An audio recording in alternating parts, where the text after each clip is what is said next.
ಇಲ್ಲ, ನನಗೆ ವಿಧಾನಸೌಧದಲ್ಲಿದ್ದೆ, petition committee meeting ಇತ್ತು, ಗೊತ್ತಾಯ್ತು ತಕ್ಷಣ ವಾರ್ಡ್ ಬಂದೆ. ನಾನೀಗ ಇದೇನಾಯ್ತು ಅಂತ ಪೊಲೀಸ್ನವ್ರು ಈಗ ಕೇಳ್ತಾ ಇದ್ದೆ. ಅವರು ಫೈರ್ ಸ್ಟೇಷನ್ನವರು ಇಬ್ಬರು ಕೇಳ್ತಾ ಇದ್ರು. ಸುಮಾರು 30 ವರ್ಷದಿಂದ ನಡೀತಾ ಇತ್ತಂತ ಇಲ್ಲಿ. ಬಟ್ ಇದುವರೆಗೂ ಏನು ತೊಂದರೆ ಒಂದು ದಿವಸನೂ ಆಗಲಿಲ್ಲ.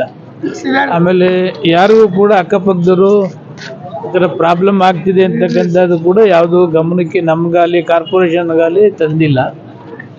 ಇಷ್ಟೊತ್ತಿಗೆ ಯಾರಿಗೂ ಏನು ಅನಾಹುತ ಆಗಲಿಲ್ಲ. ಮನೆ ಆ ಕಡೆ ತೊಂದರೆ ಆಗಿದೆ, ಅದೇನೋ ಕಾರ್ಪೊರೇಷನ್ಗೆ ಹೇಳಿ ಸರಿಪಡಿಸ್ತಕ್ಕಂಥ ಕೆಲಸ ಮಾಡ್ತೀವಿ. ಅದೃಷ್ಟವಶಾತ್ ಒಬ್ರಿಗೂ ಯಾರಿಗೆ ಪ್ರಾಣ ಹಾನಿ ಅದಾಲಿ ಏನು ಸದ್ಯಕ್ಕೆ ಆಗಲಿಲ್ಲ.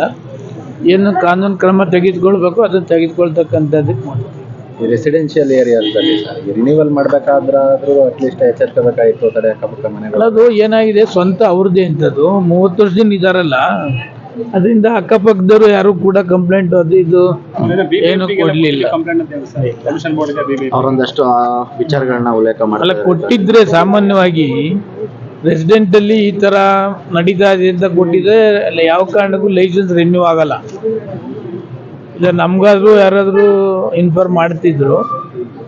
ಬಟ್ ಕಾರ್ಪೊರೇಷನ್ಗೆ ಏನಾದ್ರು ಈ ಥರ ಅಬ್ಜೆಕ್ಷನ್ ಮಾಡಿ ಕೊಟ್ಟಿದ್ರೆ ಯಾವ ಕಾರಣಕ್ಕೂ ಹೆಲ್ತ್ ಇನ್ಸ್ಪೆಕ್ಟರ್ ಅಲ್ಲಿ ಮತ್ತೊಬ್ಬರಲ್ಲಿ ಇದನ್ನು ರಿನ್ಯೂ ಮಾಡೋದಿಲ್ಲ. ಆ ಥರ ಕಂಪ್ಲೇಂಟ್ ಕೊಟ್ಟು ಅವರು ಏನೋ ಆ್ಯಕ್ಷನ್ ತಗೊಳ್ದೆ ಹೋದರೆ ಅವ್ರನ್ನ ಸಸ್ಪೆಂಡ್ ಮಾಡೋಕ್ಕೆ ಹೇಳ್ತೀವಿ.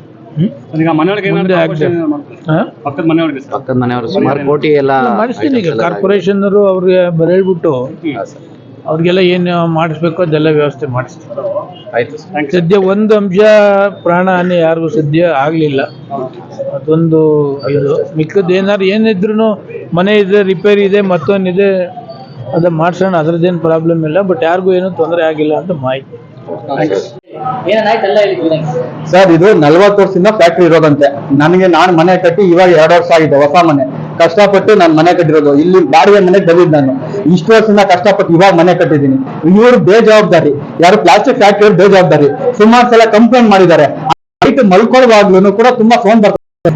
ನಾನು ಅವ್ರಿಗೆ ಸುಮಾರು ಕವರ್ ಮಾಡಿ ಹೇಳಿ. ಬಟ್ ಊಟಕ್ಕೆ ಹೋಗಿದ್ರೆ ಆ ಟೈಮಲ್ಲಿ ಪೂರ್ತಿ ಎಲ್ಲ ಅಂದ್ಕೊಂಡಿದೆ. ಅವ್ರ ಕೈಲೇ ಕಂಟ್ರೋಲ್ ಮಾಡಕ್ ಬೇಜವಾಬ್ದಾರಿಯಿಂದ ಇಡೀ ನಮ್ಮ ಮನೆ ಪೂರ್ತಿ ಸುತ್ತಿದೆ ಸರ್. ಕಮ್ಮಿ ಅಂದ್ರೆ 80 ಲಕ್ಷ ರೂಪಾಯಿ ನಮ್ಗೆ ಮಾಡೋದೇನೆ. ಬೆಳಗ್ಗೆ ಸಾಯಂಕಾಲ ರಾತ್ರಿ ಕೆಲಸ ಮಾಡುತ್ತೆ. ಬೇಕಾದ್ರೆ ಕಳಿಸ್ತೀನಿ, ರಾತ್ರಿ ಕೆಲಸ ಮಾಡ್ತೀನಿ. ಈ ವಿಂಡೋ ಇದೆ, ಆಮೇಲೆ ಫರ್ನಿಚರ್ ಹಾಳಾಗಿದೆ, ಆಮೇಲೆ ಮನೆ ಒಂದ್ಸಲ ನೋಡಿದ್ರೆ ಗೊತ್ತಾಗ್ಬಿಡುತ್ತೆ ಕಷ್ಟ ಏನು ಅಂತ. ಕಷ್ಟಪಟ್ಟು ಎಷ್ಟು ಕಷ್ಟಪಟ್ಟಿದ್ದೀನಿ. ಹೊಸ ಮನೆ ಕಟ್ಕೊಂಡ್ ಬಂದಿದ್ದೀನಿ. ಸ್ಥಿತಿ ಮಾಡಿದ್ದಾರೆ. ಪೂರ್ತಿ ಪ್ಲಾಸ್ಟಿಕ್ ಫ್ಯಾಕ್ಟರಿ ಕಟ್ಕೊಡ್ಬೇಕು ಕಾರಣ ಒಣಗ ಪ್ಲಾಸ್ಟಿಕ್ ಫ್ಯಾಕ್ಟರಿ.